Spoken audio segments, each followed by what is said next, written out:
युद्ध के मुहाने पर आ खड़ी हुई थी। आज हम इसी संकट की कहानी में उतरेंगे। तो कहानी शुरू होती है एक सोशल मीडिया पोस्ट से। यकीन करना मुश्किल है ना, कि कैसे बस एक पोस्ट ने पूरी दुनिया को एक महायुद्ध से सिर्फ 90 मिनट की दूरी पर ला दिया था। और ये पोस्ट था अमेरिकी राष्ट्रपति डोनाल्ड ट्रंप का 7 अप्रैल 2026। उन्होंने लिखा, आज एक पूरी सभ्यता खत्म हो जाएगी, एक ऐसी जो फिर कभी वापस नहीं आएगी। जरा सोचिए, इस एक लाइन ने दुनिया भर में कैसी खलबली मचा दी होगी। तो सवाल यही उठता है कि आखिर हुआ क्या था। अप्रैल 2026 में दुनिया मिडिल ईस्ट में एक भयानक जंग से सिर्फ 90 मिनट दूर कैसे पहुंच गई। चलिए इस पूरी कहानी को परत दर परत खोलते हैं। देखिए, जब बड़े बड़े नेता बयान देते हैं तो उसके पीछे की असलियत अक्सर छिप जाती है, और यहाँ असलियत बहुत दर्दनाक थी। ईरान, लेबनान, इजराइल और अमेरिका में 50 दिन से भी ज्यादा चले इस टकराव में 7,000 से ज्यादा परिवार तबाह हो गए। ये सिर्फ एक नंबर नहीं है, ये उजड़े हुए घर हैं, बिखरे हुए सपने हैं। एक तरफ तो बड़े बड़े दावे हो रहे थे, टोटल एयर डोमिनेंस की बातें की जा रही थी, मतलब कि हवा में हमारा पूरा कंट्रोल है। पर जमीन पर जो हो रहा था वो कहानी कुछ और ही थी, बहुत ज्यादा खतरनाक। और इसी खतरनाक कहानी का एक बड़ा हिस्सा था एक सीक्रेट रेस्क्यू मिशन, एक ऐसा ऑपरेशन जिसने पहले से ही बढ़े हुए तनाव में, कह सकते हैं आग में घी का काम किया। हुआ ये कि 3 अप्रैल को ईरान के आसमान में एक अमेरिकी fighter jet F-15E strike eagle को मार गिराया गया, और उसका पायलट, जो कि एक अमेरिकी कर्नल था, वो लापता हो गया। बस यहीं से अमेरिका और ईरान के बीच घड़ी की सुइयों के खिलाफ एक रेस शुरू हो गई। और उस पायलट की कहानी कमाल की है। अगले 24 घंटे उसके लिए जिंदगी और मौत का सवाल थे। सोचिए, ईरान की धरती पर वो अकेला था, शायद घायल भी। फिर भी वो किसी तरह 7,000 फीट ऊंची चोटी पर चढ़ा, और वहां से उसने सिर्फ 3 शब्दों का एक रेडियो मैसेज भेजा, गॉड इज गुड, यानी ईश्वर महान है। ये मैसेज मिलते ही जो रेस्क्यू ऑपरेशन शुरू हुआ वो किसी फिल्म की कहानी जैसा था। सबसे पहले तो CIA ने एक चाल चली। उन्होंने झूठी खबर फैला दी कि पायलट को तो पहले ही बचा लिया गया है, ताकि दुश्मन कंफ्यूज हो जाए। फिर इंटेलिजेंस ने उसकी पक्की लोकेशन पता की, और इसके बाद सैकड़ों डेल्टा फोर्स और नेवी सील्स के कमांडो ईरान में घुस गए, और आखिरकार भारी फायरिंग के बीच उस पायलट को सही सलामत निकाल लिया गया। पायलट तो बच गया, और ट्रंप ने इसे फुल कंट्रोल का एक बेहतरीन उदाहरण बताया। लेकिन क्या ये सच था? क्योंकि एक जान को बचाने की कीमत बहुत भारी पड़ी।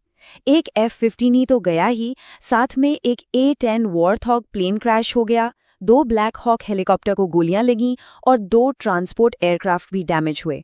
तो ये फुल कंट्रोल वाली बात पर एक बहुत बड़ा सवालिया निशान था, है ना? तो चलिए अब मिलिट्री एक्शन से हटकर डिप्लोमेसी की दुनिया में चलते हैं। देखते हैं कि कैसे ये तनाव अचानक एक नाजुक सीज फायर में बदला, और फिर कैसे वो सीज फायर पूरी तरह से एक डिप्लोमैटिक केओस, यानी कि एक कूटनीतिक गड़बड़झाले में फंस गया। याद है वो 90 मिनट वाली डेडलाइन? तो उसके खत्म होने से ठीक 90 मिनट पहले सीन में एंट्री होती है पाकिस्तान की, और पाकिस्तान ने सबको हैरान करते हुए बीच में पड़कर 2 हफ्तों के सीज फायर पर दोनों पार्टियों को राजी कर लिया। पूरी दुनिया ने सच में एक राहत की सांस ली। और पाकिस्तान के प्रधानमंत्री शहबाज शरीफ का जो ऑफिशियल बयान आया वो एकदम साफ था। उन्होंने कहा कि इस सीज फायर के दौरान लेबनान और बाकी सारे देश भी सेफ रहेंगे, मतलब ये पूरे इलाके की सुरक्षा का एक वादा था। लेकिन यहीं पर सारा खेल बिगड़ गया। अमेरिकी वाइस प्रेसिडेंट JD वैंस का बयान ठीक इसके उलट था। उन्होंने कहा, नहीं, अमेरिका ने लेबनान को सीज फायर में शामिल करने का कोई वादा नहीं किया था। मतलब जिस डील पर शांति टिकी थी उसकी नींव ही अलग अलग समझ पर बनी थी।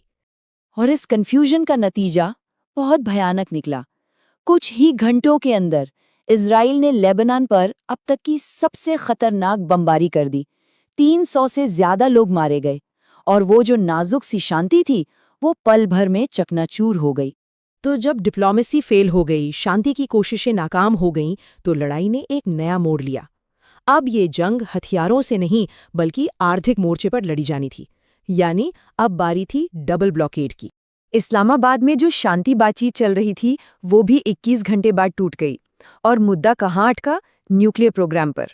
यहाँ साफ साफ दिख रहा है कि अमेरिका की मांग थी कि ईरान अपने न्यूक्लियर प्रोग्राम को पूरे 20 साल के लिए बंद करे, लेकिन ईरान सिर्फ सिर्फ 5 साल के लिए तैयार था और बस इसी बात पर डील टूट गई। बातचीत फेल होते ही एक्शन शुरू हुआ स्ट्रेट ऑफ हॉर्मुज में। ये दुनिया का सबसे अहम समुद्री रास्ता है तेल के लिए। यहाँ दोहरी नाकाबंदी शुरू हुई। एक तरफ ईरान ने अपने दुश्मन देशों के तेल जहाज़ों को रोकना शुरू कर दिया, लेकिन चीन जैसे दोस्तों को जाने दे रहा था। वहीं दूसरी तरफ अमेरिका ने कहा कि ईरान के पोर्ट से कोई भी जहाज़, चाहे वो किसी का भी हो, न अंदर आएगा न बाहर जाएगा। इससे चीन जैसे देश भी सीधे सीधे निशाने पर आ गए। और इसका असर पूरी दुनिया पर पड़ा। चीन ने अमेरिका को साफ साफ चेतावनी दे दी कि हमारे जहाज़ों से दूर रहना। उधर ईरानी सेना ने 2 भारतीय जहाज़ों पर भी फायरिंग कर दी। ईरान ने तो 24 घंटे के अंदर ही एक यू टर्न भी ले लिया। पहले रास्ता खोला, फिर बंद कर दिया। और इन सब का नतीजा ये हुआ कि दुनिया भर में तेल की कीमतें पहले तो 10% गिरी और फिर आसमान छूने लगीं। तो घूम फिर कर हम वापस वहीं आ गए हैं। एक बार फिर दुनिया उसी कगार पर खड़ी है। एक अजीब सी बेचैन करने वाली शांति है और ढेरों सवाल हैं जिनका कोई जवाब नहीं। और ये संकट अभी टला नहीं है। जरा इस टाइमलाइन पर नजर डालिए। आने वाले कुछ दिन बहुत क्रिटिकल हैं। 22 अप्रैल को अमेरिका ईरान का सीज़फायर खत्म हो रहा है और उसके ठीक बाद 28 अप्रैल को इजराइल लेबनान का सीज़फायर भी खत्म हो जाएगा। मतलब एक के बाद एक 2 डेडलाइन हैं जो हालात को और भी ज्यादा नाजुक बना रही हैं।